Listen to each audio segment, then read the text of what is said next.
Good morning, everybody, and welcome to the latest edition of the Golfing Society podcast. I have a great pleasure this morning of being in the company of Nigel Thornton.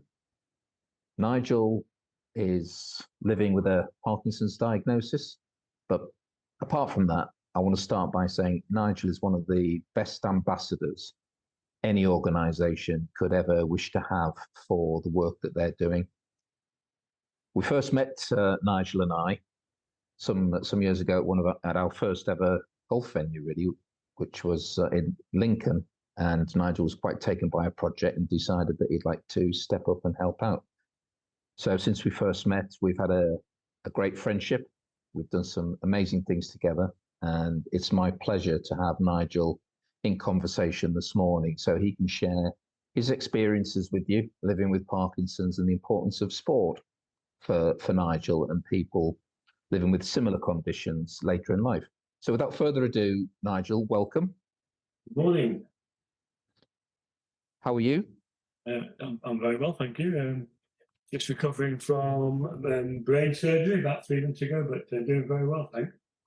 Well, I'm sure we'll come back to that in terms of that particular bit of surgery that you had and the difference it's going to make to your life going forward. But I'd like to start, Nigel, because the audience may have some understanding of Parkinson's disease, but possibly not as much as we would like the audience and general society to have in terms of what it's like to be living with Parkinson's and a little bit more about the condition itself. So if you wouldn't mind just giving us a little bit of an insight into what life is like living with Parkinson's disease, Nigel.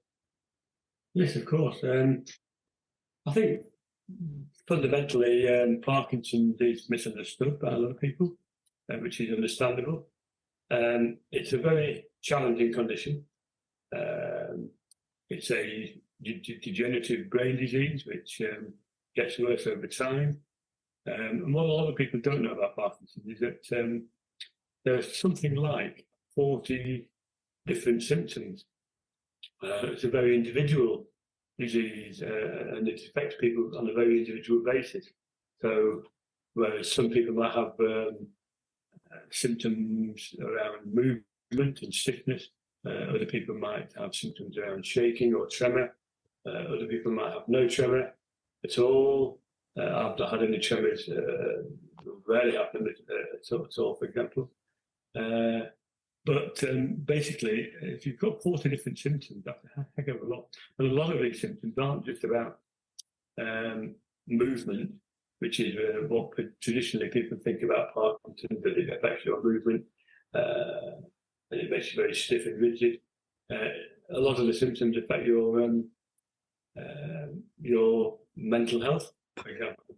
Affect your sleep, affect your affect all areas of your life. A lot of people with Parkinson's get depression. So it's a very challenging disease. It's a very difficult disease. It's not easy. But you can still have a good quality of life with Parkinson's disease. I think the biggest thing, really, the biggest difficulty is the unpredictability of it. One moment or 1 hour you might be feeling pretty okay, you're taking your medication, your medication is allowing you to move reasonably freely, and then your medication wears off and suddenly you have a big drop and you're feeling really lousy and stiff and doing basically simple things like walking, drinking a cup of tea become really, really difficult, going up the stairs. So and obviously the unpredictability affects your social life. You lose confidence. You worry about going out, and if you're going out, how you're going to feel. So that's probably the most difficult thing about Parkinson's is the unpredictability. But what I say to people is there's 3 things that I recommend. 1, get your medication right. It's really, really important to take your medication at the right time, to have the right medication, to have a good consultant, not to be under-medicated. Secondly, exercise. Exercise is really, really important for people with Parkinson's. any sort of exercise really. Golf, obviously, I mean, I've played the golf, walking, table tennis, that really helps. But just any exercise gets the blood pumping, gets you moving, makes you feel better. So that's the second thing. And the third thing is just try and stay positive. Once you get into a negative state of mind, it's a very downward spiral. So despite all the difficulties, stay positive and get out of the house and try and do things. If you do all those three things, then you can still have a good quality of life with Parkinson's disease, but it's not easy. That's a fascinating insight, and thanks for those 3 tips at the end there for the audience. I'd just like to ask you a couple of questions, Nigel. When were you first diagnosed with Parkinson's?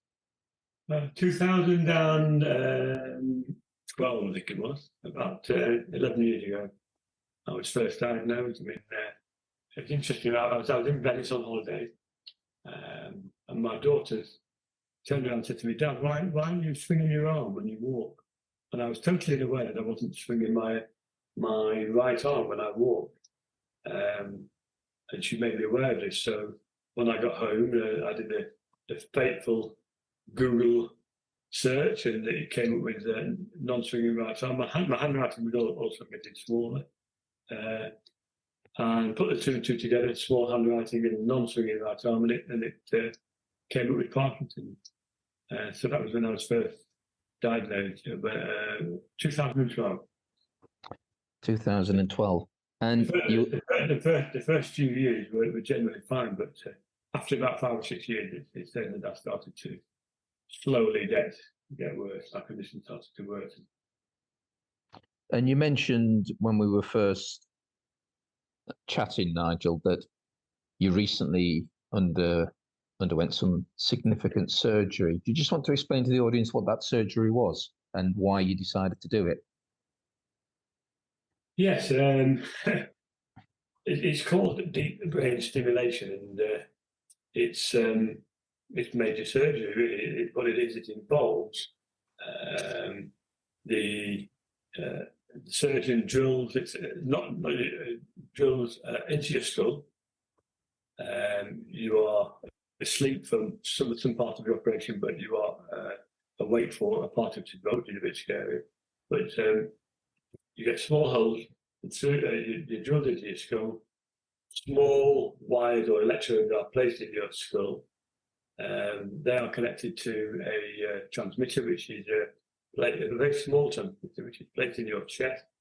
The wires connect the transmitter to the electrodes, and the transmitter, after the operation, the transmitter is turned on, and it sends electrical pulses from the transmitter in your chest to the electrode, and somehow, miraculously, what happens is, apparently, it's not very scientific, but it gets your brain cells, which many of which have died, in a particular part of the brain which controls movement, called the substantia nigra.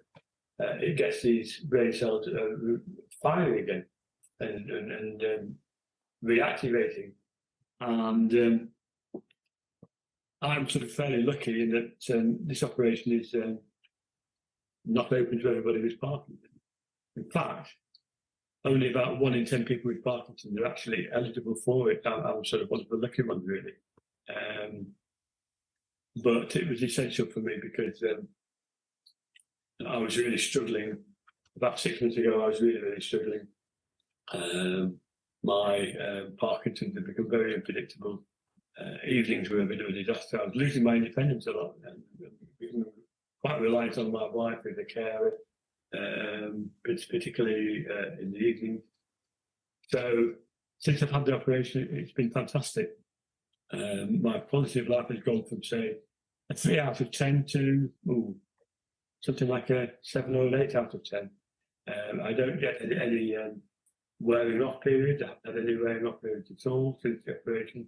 And my quality of life is so much better. So I'm really grateful that I've had it. I'm really glad that I've had it. Lucky that I've had it. So onwards and upwards, really. No, that's fantastic, fantastic, and your positive attitude just shines through. So that's a great start to the conversation, and thank you for sharing that insight and your background since you were diagnosed with Parkinson's back in 2012. That's brilliant to share with the audience. Thank you. I'd like to move on now to sport, and I'd just like to ask you how important sport has been in your life, but two bits really. How important was sport in your life before your diagnosis, and how important has it been since you were diagnosed back in 2012?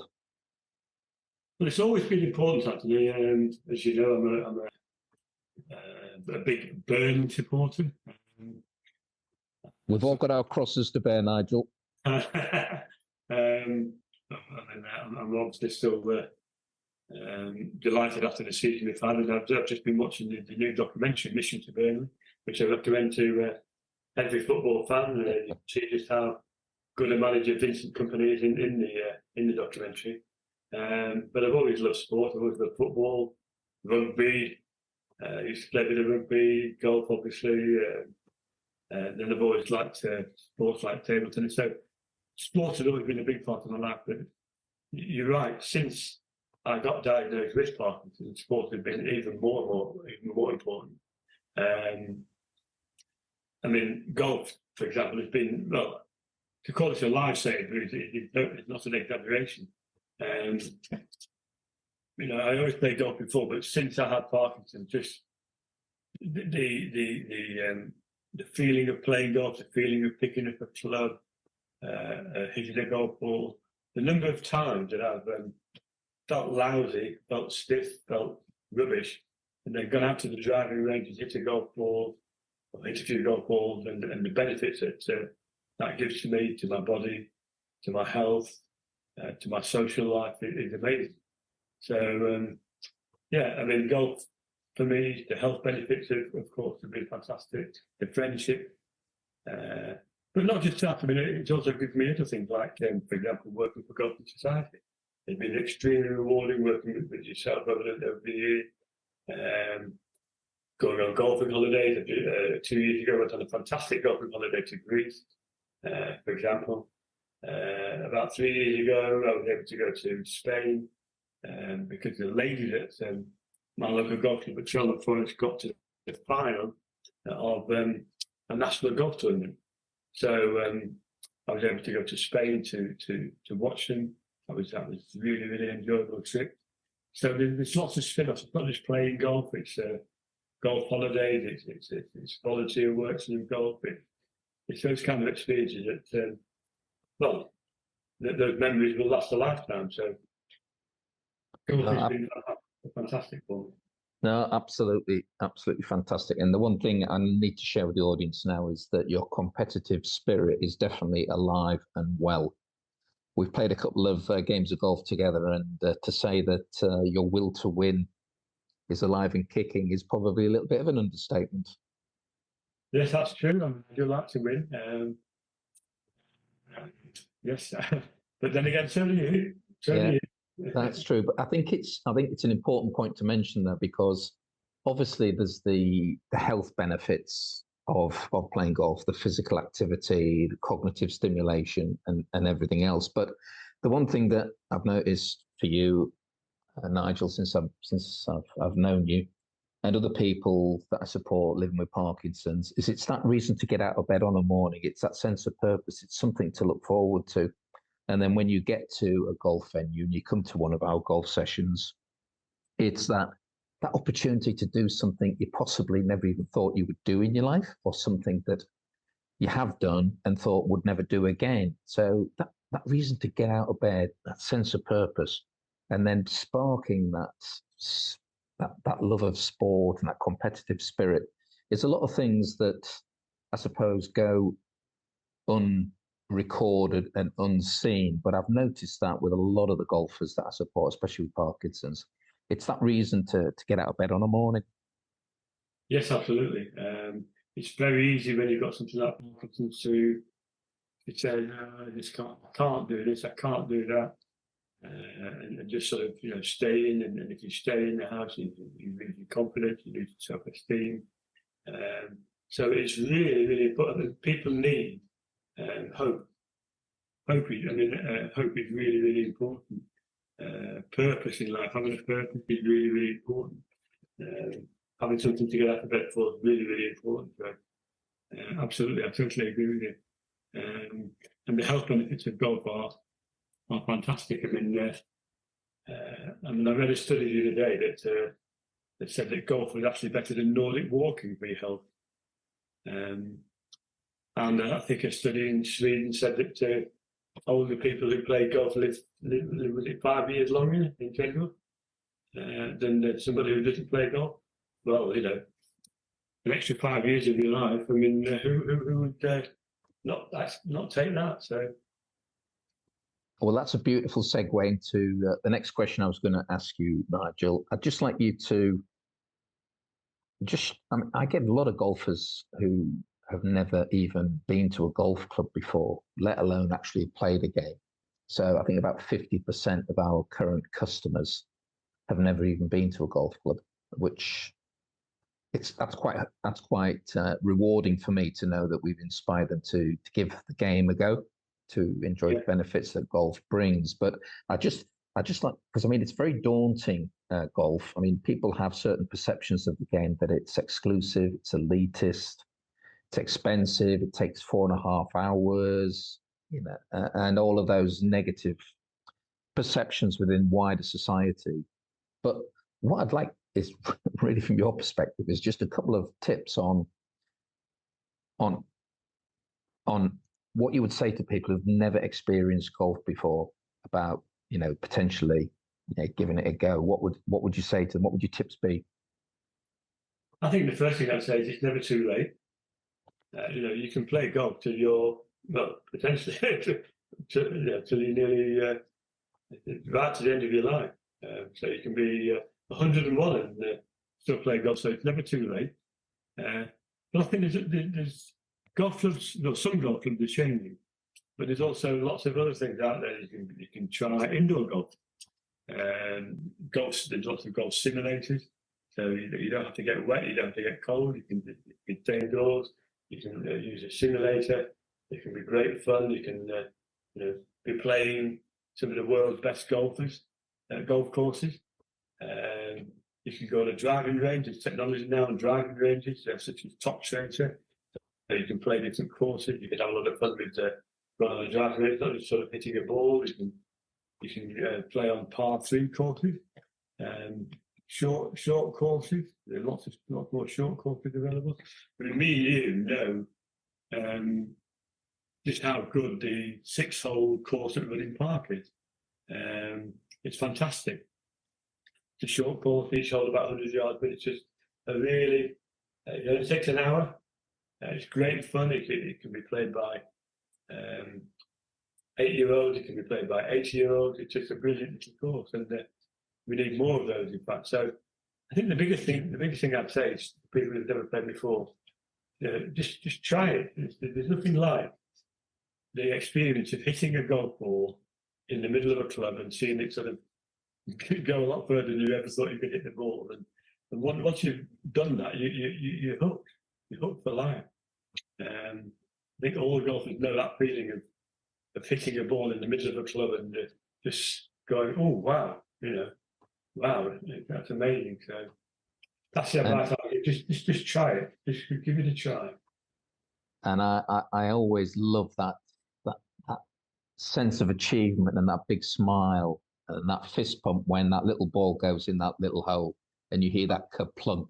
That seems to just spark every golfer to life, whether they've played before or not. Absolutely, yeah. It's a great feeling, and then it's a set. You know, you might have played golf, you know, all your life. You might be a very experienced golfer, but you know, just hitting a drive 200 yards straight down the middle, or holding a 20-foot putt, and it's still the same feeling. I still get excited about going up onto the first tee of any golf course and hitting the first ball of the day. I still get excited about it.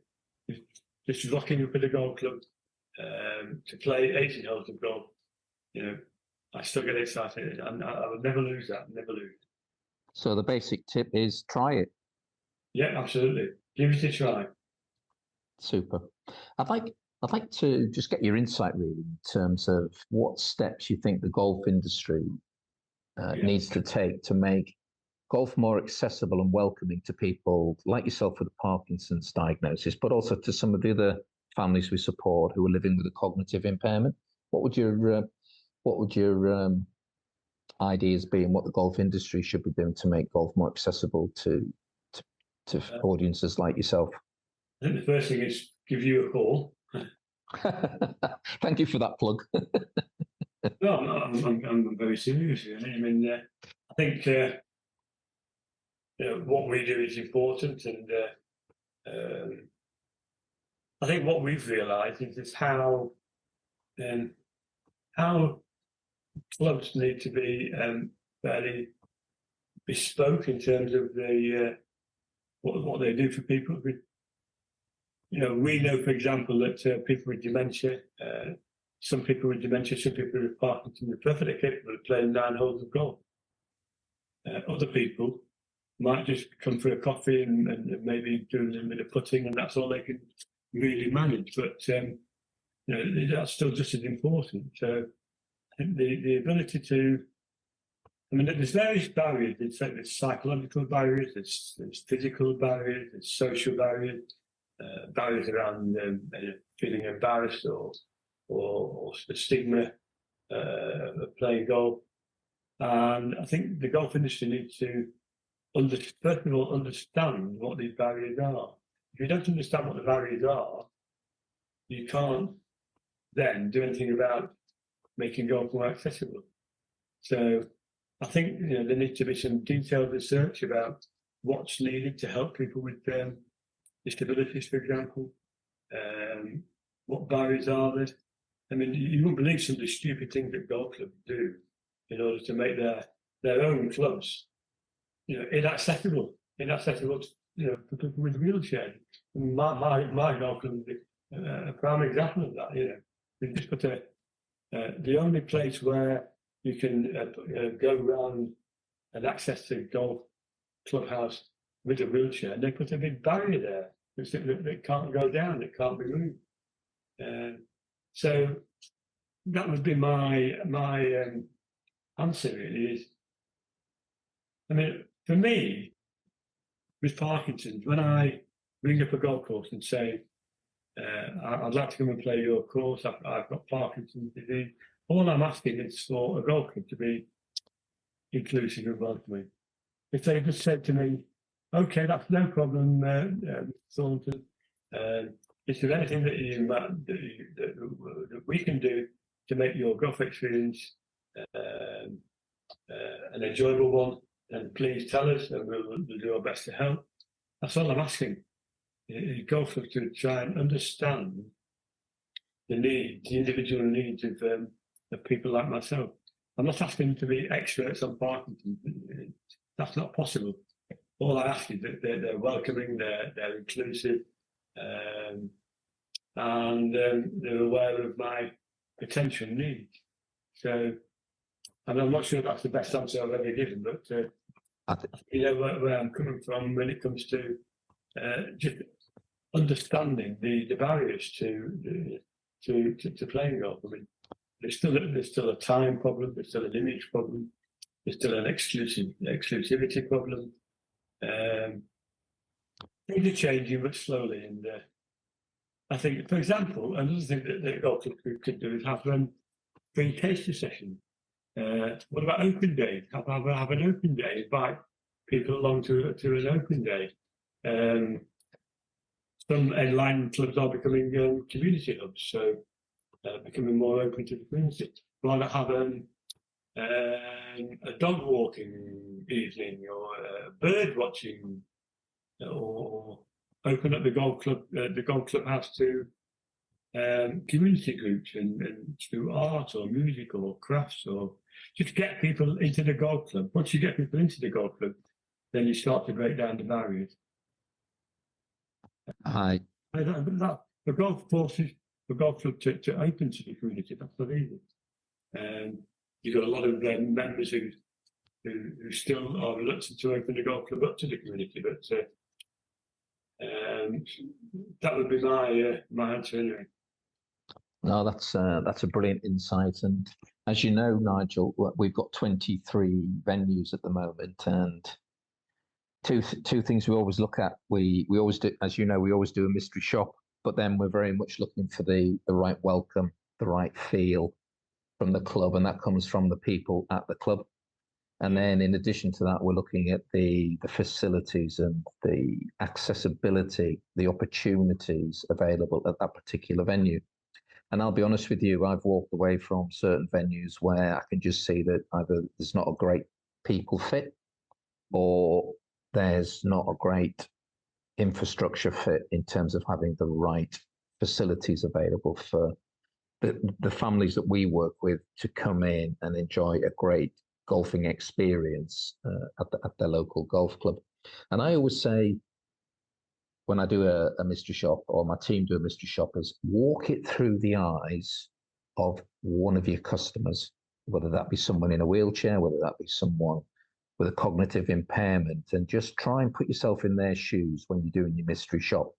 And I think that's been really, really insightful for all of my team to do, because they think differently about how they assess the suitability of a venue.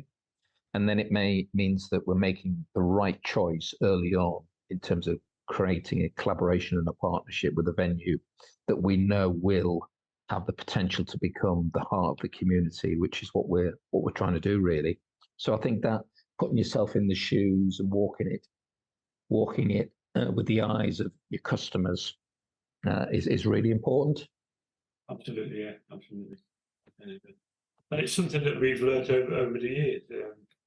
The longer we've been doing this, the more that we've realised that you've got to have the right attitude.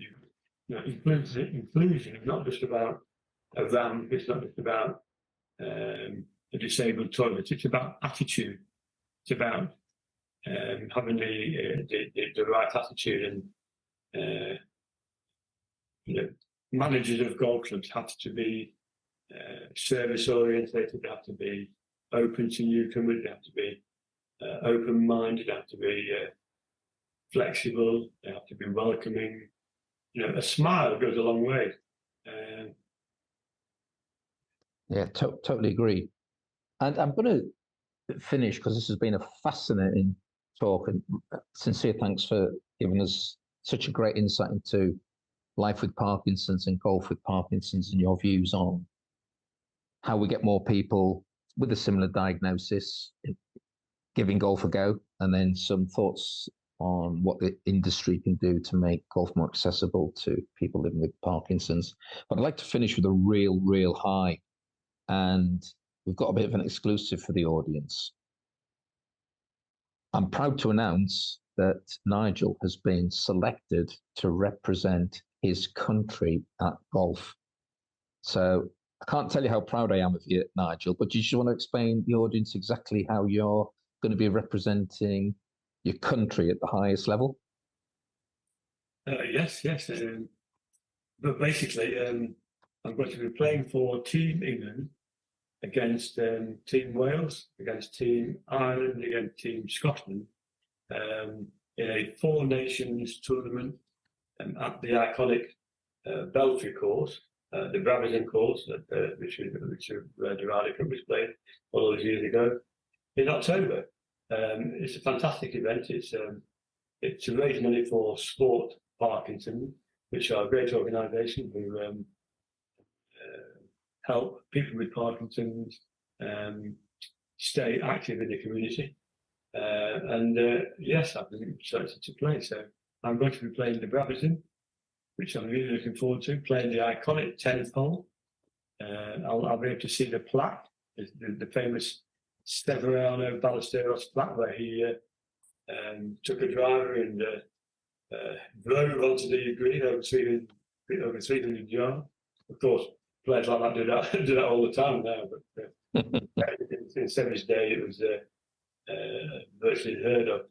So yes, I'm really looking forward to it. Really honoured and really proud to be selected to represent my country. Yeah, that's fantastic, and I think it's a perfect way to finish, because ultimately it's just another bit of proof that it's never too late to live a new dream or to achieve a new thing that you never thought you would do in life. And I suppose when you were a young kid, you wanted to be the best you could at football, at cricket, and all the other sports that you played, and hopefully go on and represent either your club, your county, your country. But to know that you're going to be representing your country in your 60s, I just think that's perfect proof that it's never ever too late to live a new sporting dream. Thank you very much, Anthony, for all those kind words. And I hope I'm not going to be a hindrance, but I have offered audience to caddy for Nigel at the event. So hopefully I can be the man on his back to secure a victory for Team England. So on that note, Nigel, thanks so much for your time. It's been really fascinating chatting to you. And keep up the good work and good luck at the Belfry. Thanks very much, and thanks for inviting me.